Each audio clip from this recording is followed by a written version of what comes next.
நம்ம இந்த தொழிலை பத்தி தான் பேசிட்டு இருந்தோம். 2025ல எந்தெந்த ராசிக்காரர்கள் சொந்த தொழில் தொடங்கலாம், அப்படி தொடங்கினா என்ன தொழில் தொடங்கலாம்? இது ரெண்டும் பெரிய கொஸ்டின் தான் இல்ல? கண்டிப்பாக. எப்பயுமே தொழில்ன்ற போது அந்த காலத்துலலாம் வந்து குலத்தொழில் தான் பண்ணிட்டு இருந்தாங்க. குல தெய்வம்னு சொல்கிற மாதிரி குலத்தொழில் தான் எல்லாமே பண்ணிட்டு இருந்தாங்க. அந்த தந்தை வழி தொழில் என்னவோ அதுதான் செஞ்சுட்டு வந்தாங்க. அப்போது ஜோதிடம் பார்க்கணும் கூட ஈஸியாக சொல்ல முடியும், நீங்கள் என்ன தொழில் பண்ணுறீங்க என்ன பண்ணணும். இப்போலாம் வந்து ஒரு தொழிலுக்குள்ளேயே 10 தொழில் இருக்குது. நல்ல ஒரு ஃபாஸ்ட் லைஃப் ஆகிடுச்சு, நவீன யுகமாக மாறிடுச்சு, கம்ப்யூட்டரமாக மாறிடுச்சு. அதனால் நிறைய தொழில்கள் வந்துடுச்சு. எல்லாமே ஸ்பெஷலைசேஷன், அந்த ஒரு கேட்டகரியில் ஸ்பெஷலைசேஷன் பண்ணியிருக்காங்க.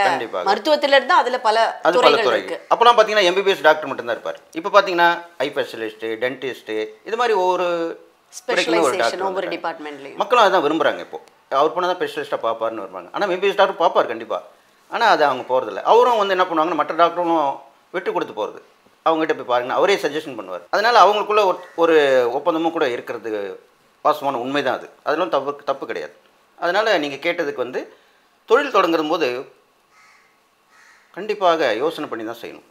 ஏன்னா அந்த தொழில் வந்து ஏன்னா நம்ம அப்பா என்ன பண்ணியிருப்பார்னா, தாத்தா பண்ணியிருப்பார், அப்பா பண்ணியிருப்பார், அதை வளர்ச்சி பண்ணி தான் நம்மகிட்ட கொடுப்பாங்க. அதை நம்ம ஈஸியாக நடத்திட்டு போயிடலாம். அதுலேயும் கவனிக்காமல் விட்டுறவங்க எல்லாம் இருக்காங்க. அதுக்கப்புறம் வேறு தொழில் போய் அதனுடைய ஜாதகப்படி அவங்களுக்கு கர்மப்படி நடக்கக்கூடிய விஷயமா இருக்குது.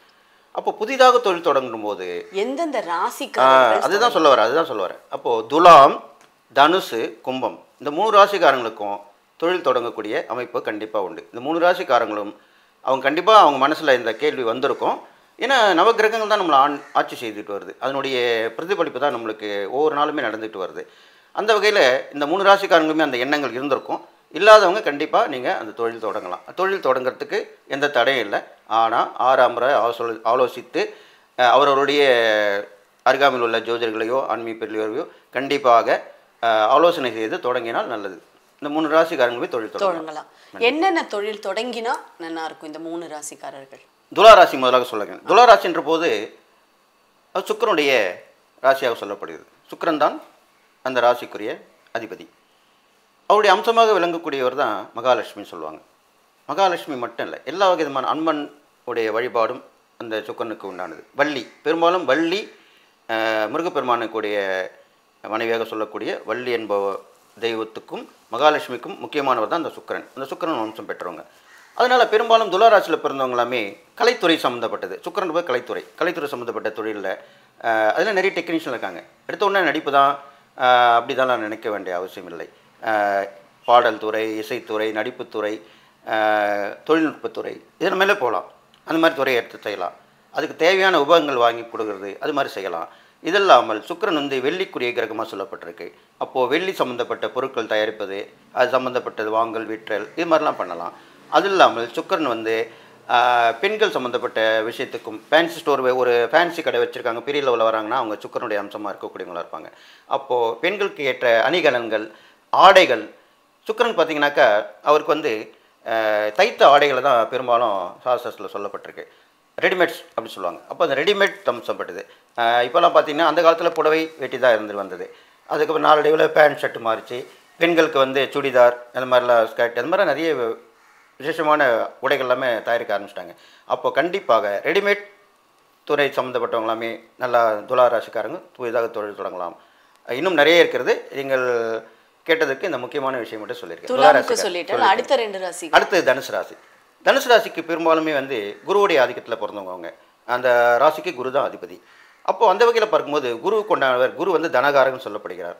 தனகாரன்ற போது ஃபைனான்ஸ் டிபார்ட்மெண்ட், ஃபைனான்ஸ் துறை, கவர்மெண்டலாக இருக்கலாம், ப்ரைவேட்டில் இருக்கலாம், சிட் ஃபண்ட் இருக்கலாம், அது இல்லாமல் வந்து பேங்க் இருக்கலாம். இதெல்லாமே பணம் எங்கெங்கே புழக்கமாக இருக்கிறதோ அதை வைத்து தொழில் பண்ணுறவங்க கண்டிப்பாக வட்டிக்கு விடலாம், அதெல்லாமே செய்யலாம்.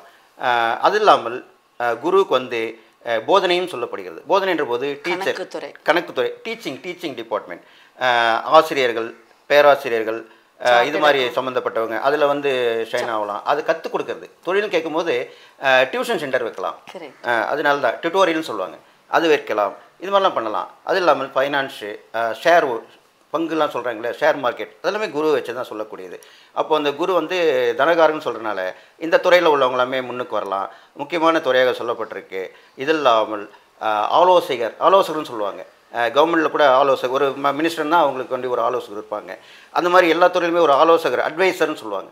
அந்த மாதிரி வச்சு நடத்தலாம். இதெல்லாமே வந்து குருக்குரிய தொழிலாக சொல்லப்பட்டிருக்கு. அதனால் தனுசு ராசிக்காரன் இதில் வந்து இருந்து பண்ணாங்கன்னா நல்லா இருக்கணும் அப்படின்னு சொல்லிட்டு. அடுத்ததாக வந்து கும்பராசி. கும்பராசி பார்த்தீங்கன்னாக்கா சனி தான் அதிபதியாக சொல்லப்பட்டிருக்கு. அப்போ சனீஸ் பகவான் பார்த்தீங்கன்னாக்கா அவருக்கு தான் நிறைய தொழில்கள் இருக்குது. ஏனென்றால் சனி பகவான் தான் ஒரு நிர்ணயிக்கக்கூடியது. சனி பகவான் நல்லா இருந்தால் தானே மேலுக்கு வர முடியும். சனி பகவான் நல்லா இருந்தால் கீழே போயிட முடியும். மேலே ஏற்றியும் பார்ப்பார், கீழே இறக்கியும் பார்ப்பார். அப்படிப்பட்டவர் தான் சனி பகவான். நீதி, நேர்மை, சத்தியம் தவறாதவர் சனி பகவான் சொல்லப்படுறாங்க. அப்போது சனி பகவானுக்குரிய தொழில் பார்க்கும்பொழுது எண்ணெய், ஆயில் சம்மந்தப்பட்டது, அது சமையல் எண்ணெய் இருக்கலாம், இந்த மெக்கானிக் சம்மந்தப்பட்ட ஆயில் இருக்கலாம். அந்த மாதிரி ஆயில் வகையில் எந்த விதமாலும் பண்ணலாம். இரும்பு, அயன் அண்ட் ஸ்டீல் அது பண்ணலாம். இரும்பு துறை, ஸ்டீல் துறை பண்ணலாம், அதெல்லாம் செய்யலாம். அது இல்லாமல் பல்வகை பொருட்கள், இப்போலாம் பார்த்தீங்கன்னா டிபார்ட்மெண்டல் ஸ்டோர் நிறைய வந்துருச்சு. அதெல்லாமே சனிக்கு காரகத்துவம் தான். அப்போ அந்த காலத்தில் மளிகை கடை, ஒரு ஊர் இருந்தால் கண்டிப்பாக ஒரு மளிகை கடை இருக்கும். அப்படிப்பட்ட ஒரு துறை தான். அது வந்து இப்போ பெருகிடுச்சு. நிறைய டிபார்ட்மெண்டல் ஸ்டோர் வைக்கலாம். அந்த தானிய வகைகள் அதை உற்பத்தி பண்ணுறது, அதை விற்பனை பண்ணுறது, வாங்குறது, இது மாதிரிலாம் கூட தொழிலில் அதில் ஈடுபடலாம். இது இல்லாமல் இன்சூரன்ஸ், ஆயில் இன்சூரன்ஸ் டிபார்ட்மெண்ட்டு இப்போ எல்லாரும் போய் பார்த்திங்கன்னா நிறைய இன்சூரன்ஸ் டிபார்ட்மெண்ட் நிறைய வந்துடுச்சு. வண்டிக்கு, மனுஷாளுக்கு எல்லாருக்குமே இன்சூரன்ஸ் வந்துடுச்சு எல்லாமே. இப்போ நம்ம இந்த வெள்ளம், புயல், இந்த மாதிரி அதுக்காக கூட இன்சூரன்ஸ் வந்திருக்கு. அது நிறைய பேருக்கு தெரிய மாட்டேது. அதுக்கு விழிப்புணர்வு கொடுக்கணும். அது மாதிரி அந்த இன்சூரன்ஸ் சம்மந்தப்பட்ட விஷயங்கள் இதெல்லாமே பண்ணலாம். அது இல்லாமல் அடிமை தொழில் வந்து சர்வெண்ட்டாக போகலாம். இந்த மாதிரிலாம் பண்ணலாம். இதெல்லாம் வச்சு தொழில் நடத்துகிறவங்க, நிறைய ஒர்க்கரை வச்சு தொழில் போக முடியுமா? கண்டிப்பாக போகலாம். ஏனென்றால் சனி பகவான் வந்து அந்நிய இனத்தவருக்குரிய கிரகமாக சொல்லப்பட்டிருக்கார்.